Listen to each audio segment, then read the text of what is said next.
अगर सास बहुत लड़ाका है आपकी और शौहर बहुत रूड रहते हैं, हर टाइम सड़े हुए, और बॉस बहुत बददिमाग है, और आपने किसी से अपनी कोई बात मनवानी है और आप चाहते हैं कि वो अपना मुंह बंद करके आपकी बात कान खोल के सुने और उस पे अमल करे और आगे से कुछ ना बोले, तो उसके लिए ये वाला अमल जो है ना, ये इतना आजमूदा है, इतना आजमूदा है कि आपकी सोच है।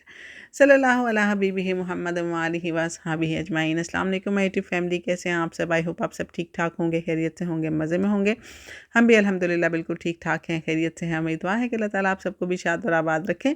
जहाँ आप कदम रखें अल्लाह आपके लिए खैर और आसानी का मामला फरमाए, आमीन सुमा आमीन। शुरू करते हैं आज का व्लॉग। और आजकल मेरे जो है ना, बिल्डिंग के दरवाजे पे जैसे ही दस्तक होती है और बाहर से आवाज़ आती है कि डाकिया है, करते रहे, तो मैं फ़ौरन से भाग के नीचे जाती हूँ, क्योंकि मुझे ये होता है कि शायद मेरी एडसेंस की पिन आ गई है। बिकॉज़ जब कोई चैनल नया नया मोनेटाइज होता है तो आपको पता है कितनी कितनी कितनी आपके दिमाग में जो है ना वो चीज़ें चल रही होती हैं कि हाय ये हो जाएगा, हाय वो हो जाएगा। तो यहाँ पे जनाब मैं ये कपड़े उठा रही हूँ जो मेरे बेटे ने ना ऊपर से नीचे फेंक दिए थे। नीचे वाली आंटी के घर, जो मैं आपको बताती हूँ कि मैं विंडो खोलती हूँ तो वो नीचे फेंक देता है। तो ये है कि अल्लाह भला करे अंकल आंटी का, तो चीज़ें जो है ना बेचारे उठा के बाहर हैंग कर देते हैं कि जिसकी भी गिरी है ना वो चुक के ले जाए। तो मैं यहाँ पे आई थी यही देखने के लिए। तो मैं ना, ये मेरा हमारा जो मेल बॉक्स है, इसके अंदर हाथ डाल के ना चोरी करने की कोशिश कर रही थी, क्योंकि इसकी चाबी जो है मेरे हस्बैंड के पास होती है। लेकिन ये है कि इसके अंदर वो था ही नहीं, इसके अंदर कोई पब्लिसिटी पम्फलेट था, उसको मैं वहीं पे फेंक के उसको फिटे मुंह बोल के ऊपर आ गई वापस। अभी हमारे दरवाज़े के ऊपर जनाब पानी के लिए जो है वो भी टैग लग गया है कि इस हफ़्ते जो है सफाई के लिए पानी हमने देना है। तो अभी हस्बैंड आएँगे तो थर्सडे को सफाई होती है, तो थर्सडे को हम बकेट्स जो है ना वो भर के रख देंगे।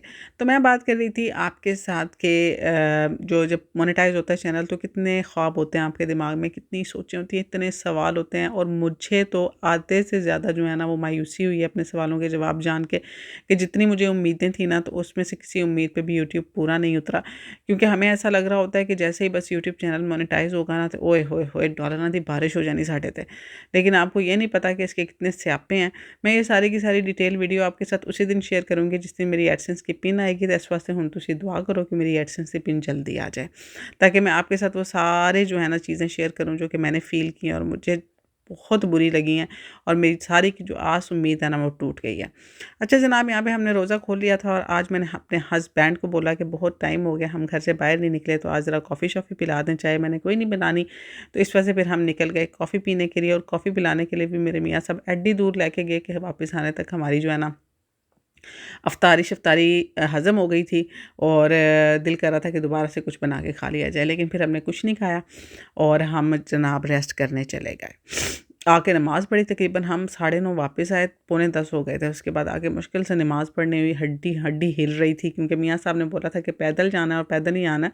हत्ता कि बस वाला ऑप्शन था हमारे पास, लेकिन मियाँ साहब ने हमें बस के टिकट नहीं लेने दिए। ये और बात है कि वापसी पे उनकी अपनी टाँगें भी थक गई थी, और वो मुझसे पूछ रहे थे कि तुम्हारे पास टिकट्स हैं? तो मैंने कहा नहीं जनाब, आपने बोला था टिकट्स नहीं लेने, तो हम नहीं लेके आए। तो इस वजह से फिर हमें पैदल ही वापस आना पड़ा। इनफैक्ट हम जिस एरिया में रहते हैं ना, ये काफ़ी पहाड़ी टाइप है, ऊंचाई जिस तरह मैंने भी आपको दिखाया है सामने। तो ये सारे का सारा एरिया जो ऐसे ऐसे ही है कि ऊपर नीचे, और आपको बहुत ज़्यादा ऊंचाई चढ़ाई चढ़नी पड़ती है। जब नीचे जा रहे होते हैं तब इतना फील नहीं होता, जब आपने ऊपर आना होता है ना, तो फिर तो लग पता जाता है। तो ये वाला जो हमारा एरिया है ना, ये ऐसा ही है। जो सेंटर है जहाँ पे और मतलब एरियाज़ हैं, वहाँ पे प्लेन भी हैं जगह, लेकिन हमारे वाला एरिया जो है ना वो ज़्यादा हिली है। आपको नज़र आ रहा होगा कि कैसे हम ढलान से नीचे जा रहे हैं। और अभी ये देखें, हमें और नीचे जाना है जहाँ से हमने कॉफ़ी पीनी है, क्योंकि जो हमारा एरिया ना ये ज़रा डेड एरिया है। यहाँ पे इतनी ज़्यादा जो है ना वो लोग नहीं होते। ये ज़्यादातर आप समझ लें कि बुज़ुर्गों का एरिया है, मतलब माई बाबों का एरिया है। यहाँ पे ना स्पेनिश ज़्यादा है, और जो हमारी कम्युनिटी है वो कम है। ये और बात है, अभी यहाँ पे भी काफ़ी ज़्यादा कम्युनिटी हो गई है पाकिस्तानी, लेकिन फिर भी काफ़ी ज़्यादा सुकून है यहाँ पे, कि यहाँ पे ज़्यादातर लोग जो हैं वो स्पेनिश हैं भी माई बाबे, तो इस वजह से वो जल्दी जल्दी अपने घरों में घुस जाते हैं। इतना ज़्यादा शोर शराबा यहाँ पे होता नहीं है। लेकिन जिस साइड पे हम जा रहे हैं वहाँ पे ये है कि अच्छी खासी रौनक होती है, वहाँ पे काफ़ी कम्युनिटी भी है हमारी, और वहाँ पे जो है वो हमें खाने पीने के लिए चीज़ें भी मिल जाती हैं। तो हमने बस कॉफ़ी पीनी थी, तो इस वजह से हम आ गए यहाँ पे नीचे। अब हम बात करेंगे अपने वजीफ़े के बारे में। वजीफ़ा नहीं है, एक छोटा सा अमल है। ये मैं पहले भी 2-3 दफ़ा अपनी वीडियोज़ में बता चुकी हूँ। मेरा दिल करता है मैं बार बार आप सबको बताऊँ। यकीन करें कि इतना इफ़ेक्टिव अमल है कि जिसके सामने भी आप ये करके जाएँगे ना, उसकी ज़ुबान आपके सामने नहीं खुलने वाली, और अगर खुली भी ना तो वो वही बात करेगा जो आप उससे करने गए हैं, या तो खुद ही आपसे बात कर लेगा वही जो आप चाहते हैं, या फिर आपकी बात पे फ़ौरन लब्बैक बोलेगा कि बिल्कुल आप ठीक कह रहे हैं, मैं आपके साथ हूँ। हत्ता कि मतलब मैं आपको बताऊँ, मैंने कितनी जगह पे इसको आज़माया हुआ है कि ये भी उपकरी का वजीफ़ा है, मैंने इसको उनके रिसाले में पढ़ा था और तब से मैं इसको आज़मा रही हूँ। ज़िंदगी के किसी भी मकाम पे आपने इसको करना है, आपने अपनी किसी से बात मनवानी है, आप किसी ऑफ़िस में जा रहे हैं, जो लोग वीज़ा के लिए प्रोसेस कर रहे होते हैं ना, उनको पता होता है कि जब आप जाते हैं ना ये वीज़ा प्रोसेस के लिए टीसीएस ऑफ़िसेज़ या इन जगह पे धक्के खाने नादरा ऑफ़िस यहाँ वहाँ, आप यकीन करें इतना रूड बिहेवियर होता है लोगों का कि आप एक दफ़ा जाते हैं ना तो आपकी बेइज़्ज़ती होती है, और कितने लोग मैंने ऐसे देखे वो बेचारे 5-5 6-6 दफ़ा जाते थे। मतलब 1 पेपर रह गया, 2 पेपर रह गए, और मेरे साथ ऐसा मैं हमेशा आज़माया, मैं जब भी जाती थी ना तो ये वाला अमल मैं करती थी, और उसके बाद जो सामने वाला होता था ना वो इतना काम, इतना ठंडा और इतने आराम से मेरी बात, मतलब अगर गलत भी होता था ना तो इंसल्ट वाला तो बदतमीज़ी वाला चक्कर ही कोई नहीं। वो इतने प्यार से आराम से बात समझा देते थे कि टेंशन नहीं होती थी। इसी तरह यहाँ पे भी अभी कुछ दिन पहले हमारा जो है ना एक पेपर जमा करवाना था, हमने बच्चों के नेशनैलिटी के लिए हमने पेपर्स जमा करवाने थे। तो हम पेपर जमा करवाने गए तो हमारा एक पेपर जो है ना हमने ट्रांसलेट नहीं करवाया हुआ था, हमें डाउट था कि मेबी उसकी ज़रूरत ना पड़े। तो हस्बैंड ने बोला कि उस टाइम जो हमारे अपॉइंटमेंट थे ना, इतने लेट निकल रहे थे कि अगर एक मिस हो गया तो अगला जो है ना वो 6-7 महीने बाद निकलेगा। तो तीनों बच्चों के 1-1 दिन के गैप से निकले हुए थे।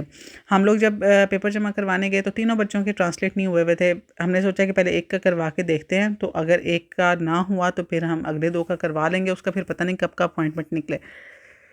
जब हम वहाँ पे ऑफ़िस पहुँचे ना तो मैंने ऑफ़िस के अंदर एंटर होने से पहले-पहले ना मैंने ये वाला अमल कर लिया। अब जैसे ही मैं एंटर हुई ना तो वो सामने जो लड़की बैठी हुई थी ना उसने पहले तो रिफ्यूज़ कर दिया कि आपका तो ये पेपर ट्रांसलेट नहीं हुआ, हम आपके पेपर जो है ना वो सबमिट नहीं कर सकते। अच्छा, खुद ही फिर वो उठी, खुद ही वो अपने काउंटर पे गई, अपने उसने कंप्यूटर में चेक किया, वो फिर वापस आई मेरे हस्बैंड को कहती है कि मैंने अपॉइंटमेंट चेक किए हैं, अपॉइंटमेंट तो आपको नहीं मिल सकता, बहुत लेट है। हाँ, मैं आपको एक फ़ेवर दे सकती हूँ कि आपका जो अगला बच्चा है ना, जब आपने उसका पेपर जमा करवाने है ना तो आप उसके साथ ही ये पेपर ले आइएगा, हम जमा कर लेंगे। हत्ता कि उसके साथ जो लड़की बैठी हुई थी ना उसकी उसके साथ बहस हो गई कि तुम ये क्या कर रही हो, हमारे पास तो टाइम ही नहीं है, हम किस तरह एक टाइम में 2 बच्चों के पेपर जमा कर सकते हैं, इसको बोलो नया अपॉइंटमेंट ले, नए अपॉइंटमेंट पे आई, ये वो। लेकिन वो जो बंदी थी ना जिसके सामने मैंने ये अमल किया था, वो बंदी अपनी बात से नहीं हटी, उसने बोला मैं जमा करूँगी पेपर, तुम टेंशन ना लो। तो उसने मेरे हस्बैंड को स्पेशली बोला कि आप बस उस टाइम आ जाइएगा तो मैं आपके पेपर जमा कर लूँगी, और इस तरह की इतनी स्टोरीज़ हैं कि मैं आपको बताऊँ तो टाइम ख़त्म हो जाएगा। करना आपने क्या है कि हरूफ़ मुक़त्तआत आपको पता है, काफ, हा, या, आइन, स्वाद, ठीक है? काफ, हा, या, आइन, स्वाद, मैं अभी यहाँ पे आपको स्क्रीन पे दिखा भी दूँगी। ये 5 लफ्ज़ हैं, आपने क्या करना है कि बेहतर है कि पहले अव्वल व आखिर आप दुरूद पाक पढ़ लें। 1 दफ़ा, 2 दफ़ा, 3 दफ़ा छोटा-सा भी कोई भी दुरूद पाक पढ़ लें। उसके बाद आपने क्या करना है, छोटी उँगली पे काफ कह के उँगली बंद कर लेनी है, फिर अगली उँगली पे हा कह के उँगली बंद कर लेनी है, फिर या कह के उँगली बंद कर लेनी है, आइन कह के उँगली बंद कर लेनी है, स्वाद कह के उँगली बंद कर लेनी है, पूरी मुट्ठी बंद हो जाएगी। उसके बाद फिर आपने 3 दफ़ा दुरूद पाक पढ़ लेना है। अब आपने इस मुट्ठी को ऐसे ही बंद रखना है, ठीक है? बेहतर है कि जब आप उस बंदे के पास जाने वाले हो ना तो उससे पहले ये कर लें। अब आपने किसी ऑफ़िस में एंटर होना है, उस बंदे के सामने जाना है, उस बंदे से बात करनी है, जिससे भी अपनी सास से कोई बात मनवानी है, अपने हस्बैंड से कोई बहुत ज़्यादा ज़रूरी बात करनी है। मैंने आज तक जब भी ये अमल किया ना, मेरे हस्बैंड ने कभी मेरी कोई बात टाली नहीं है। मैं जब भी ये करके जाती हूँ, मेरी हर बात पूरी होती है। तो आपने ये मुट्ठी बंद कर लेनी है, फिर 3 दफ़ा दुरूद पाक पढ़ना है, फिर आपने उस बंदे के सामने चले जाना है। अच्छा, अब ये मुट्ठी आपने खोलनी कब है? ये मुट्ठी आपने तब खोलनी है जब आपने जिस बंदे से आपकी बात होनी है ना, जब उसका आपके साथ आई टू आई कॉन्टैक्ट होगा। जैसे ही वो आपकी तरफ देखे, आपने मुट्ठी खोल देनी है, कुछ नहीं बोलना, ना फूँक मारनी है, ना कुछ करना है। बस आपने जैसे ही वो आपकी तरफ देखे, आपने मुट्ठी खोल देनी है, और उसके बाद आप उससे अपनी बात कर लें। आप फिर देखें कमाल। और मुट्ठी ये नहीं है कि आपने सामने रखनी है और उसके सामने मुट्ठी खोल, नहीं, मुट्ठी आप नीचे जिस तरह हाथ नॉर्मली हम रखते हैं इसी तरह आप बस मुट्ठी बंद रखें। जैसे ही वो आपकी तरफ देखें मुट्ठी खोल दें, उसके बाद आपने जो उनसे कहना है आप कहें। आप यकीन करें, अगर वो आपकी बात नहीं भी मानेंगे ना तो कम से कम आगे से वो बोलेंगे नहीं। आगे से मतलब वो आपको इंसल्ट वाला, बदतमीज़ी वाला आंसर नज़र नहीं आएगा। अगला बंदा आपकी बात या तो चुपचाप करके सुन लेगा, या वो वही करेगा जो आप चाहते हैं, या फिर उसका कोई अल्टरनेट आपको ऑप्शन ज़रूर मिल जाएगा। और ये इतना आज़माया हुआ है, मैंने बोला ना कि मेरे पास इसकी इतनी स्टोरीज़ चीज़ें हैं कि मैं आपको बताऊँ तो टाइम ख़त्म हो जाएगा, स्टोरीज़ ख़त्म नहीं होंगी। इसको आप करें, हर जगह पे अप्लाई करें। आप किसी क्लर्क के पास जा रहे हैं, किसी ऑफ़िस में जा रहे हैं, स्कूल में हैं, कॉलेज में हैं, ऑफ़िस में हैं, घर में हैं, जहाँ चाहें, जिससे चाहें, जो चाहें मनवाएँ और उसके बाद मुझे कमेंट बॉक्स में ज़रूर बताएँ कि आपको ये अमल कैसा लगा। आज की वीडियो ज़रा मैंने फ्रेश होके बनाई है क्योंकि मैं कह रही थी कि ज़रा आज ना अच्छा-सा व्लॉग बनाते हैं, फ्रेश सा, तो इस वजह से। तो ये वाला अमल आपने ज़रूर करना है, करके मुझे बताना भी है कि इसने कितना वर्क किया आपके लिए और मुझे मेरी फैमिली को अपनी दुआओं में याद रखिएगा। चैनल को सब्सक्राइब करें, वीडियो को लाइक करें, शेयर करें। मैं मिलूँगी नेक्स्ट वीडियो में, रखिएगा ढेर सारा ख़्याल। अल्लाह हाफ़िज़।